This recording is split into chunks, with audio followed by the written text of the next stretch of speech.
Hi everyone, good morning. কেমন আছো সবাই? আশা করি সবাই খুব ভালো আছো। আমিও খুব ভালো আছি। Welcome to my new video. আজ সরস্বতী পুজো, সকাল সকাল রেডি হয়ে গেছি। আজ আমি বাড়িতে কী করবো, কোথায় যাব, এগুলোই তোমাদের সাথে শেয়ার করব। বাড়িতে ছোটো করে সরস্বতী পুজো করা হয়। পুজোর সব জোগাড় করা হয়ে গেছে। পুজো ঠাকুরমশাই করবে। ঠাকুরমশাই চলে এসছে, বাড়ির পাশে পুজো হচ্ছে।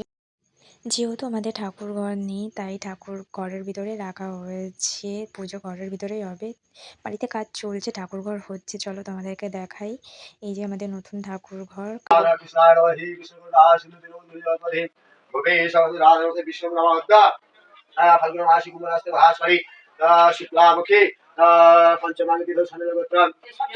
পুজো শেষ হয়ে গেছে, চলো একটু সিনেমাটি শর্ট হয়ে যাক।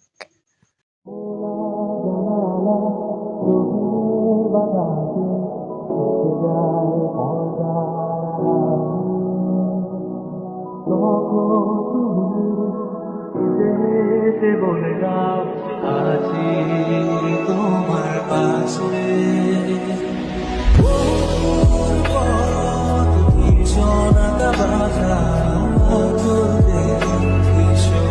একটু রেডি হব আমি আর আমার হাজব্যান্ড, একটু ঘুরো করতে যাব। কোথায় যাব সেটা তোমাদের সাথে পরে শেয়ার করব। ততক্ষণ ভিডিওটা স্কিপ না করে পুরো ভিডিওটি দেখতে থাকো। চলো টাটা।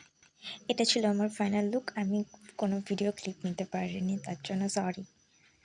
তো আমরা বেরিয়ে পড়েছি, এখন আমরা বাসের ভিতরে আছি। আমাদের সাথে আরও অনেকে আছে। তো চলো পুরো ভিডিওটি দেখতে থাকো, খুব মজা হবে। আর আজকের ব্লগটা কিন্তু খুব খুব খুব খুব এক্সাইটিং হতে চলেছে। তো চলো দেখতে থাকো।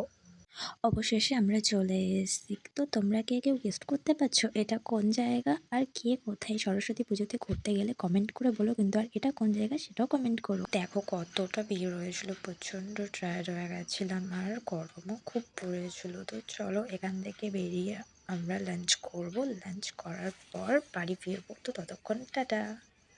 বাড়ি ফিরতে অনেকটা রাত হয়ে গেছিলো, তাই আর কোনো ভিডিও নিতে পারিনি। তো চলো একেবারে রাতের খাবারটা তোমাদের সাথে শেয়ার করি। এটা কী ছিল আমি জানি না। আর এর সাথে ছিল রস বড়া। মাই সব করেছে, আমি কিছু করিনি, আমি অনেকটা টায়ার্ড ছিলাম। তো চলো খেয়ে নিয়ে কথা বলছি। ভিডিওটি এই পর্যন্ত। যদি ভিডিওটি ভালো লেগে থাকে লাইক, কমেন্ট, শেয়ার আর সাবস্ক্রাইব করে দিও। Tata, bye bye, good night.